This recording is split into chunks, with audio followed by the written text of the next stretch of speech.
सभी भक्तों को जय श्री राम। मैं विपिन शास्त्री, श्री दुर्गा माता मंदिर, आशियाना कॉलोनी, लुधियाना, पंजाब। गुरु विपिन शास्त्री चैनल के माध्यम से आप सभी भक्तों के बीच कार्तिक महात्म्य कथा लेकर उपस्थित हो रहा हूँ। 12वां अध्याय। कथा श्रवण करने से पहले हम अपने गुरु महाराज इष्ट देव का ध्यान करते हैं। मंगलम भगवान विष्णु, मंगलम गरुड़ध्वजा, मंगलम पुंडरीकाक्षा, मंगलाय तनो हरि। नारद जी बोले, जलंधर नगर में पहुंचने पर भुवनपति राजा ने मेरा विधि पूर्वक पूजन किया। हंसकर कहा, हे ब्राह्मण, आप कहाँ से आए हैं? क्या कहीं कुछ नहीं देखा है? किस लिए आप आए हैं? आज्ञा कीजिए। नारद जी बोले, हे दैत्यराज, एक समय मैं कैलाश पर्वत पर गया।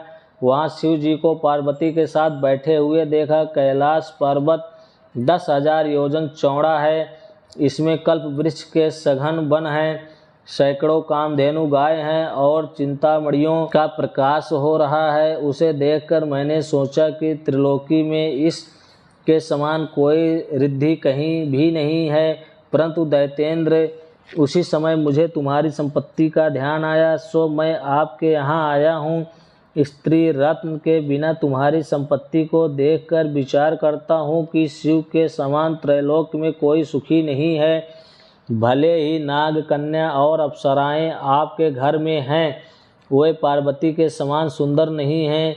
जिसकी सुंदरता देख समुद्र में डूबकर ब्रह्मा ने भी अपना वीर छोड़ दिया, उसकी क्या उपमा दी जा सकती है? मछली का रूप धारण कर जिस पार्वती ने कामदेव के शत्रु महादेव जी को सुंदरता रूपी वन में अपनी लीला से भ्रमण कराया, और पार्वती के काम रूप ब्रह्मा ने भी दूसरी रचना करनी चाहिए, परंतु न कर सके।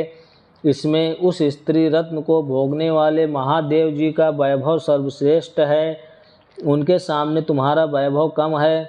यह कहकर उससे आज्ञा ले मैं चल दिया। दैत्यराज उसके रूप को सुनकर काम ज्वर से पीड़ित हो गया और विष्णु की माया से मोहित होकर सिंहिका के पुत्र राहु को महादेव जी के पास दूत बनाकर भेजा। राहु चंद्रमा को अपने काले रंग से रंग कर किस पक्ष सा करता कैलाश पर गया।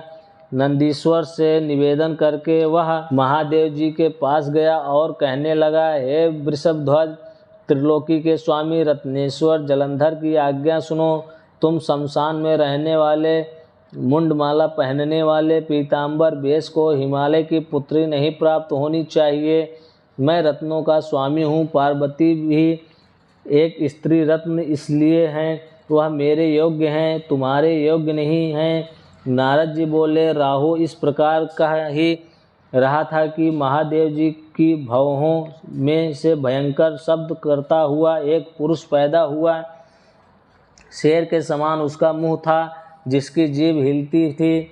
ज्वालामय नेत्र, ऊपर को केश और सूखा सा शरीर था। वह पुरुष राहु को खाने के लिए दौड़ा, तब राहु डर के मारे भागा। राहु को उसने बाहर पकड़ लिया और खाने लगा। तब शिव जी ने उससे मना कर दिया कि किसी दूत को मारना नहीं चाहिए, यह तो पराधीन है।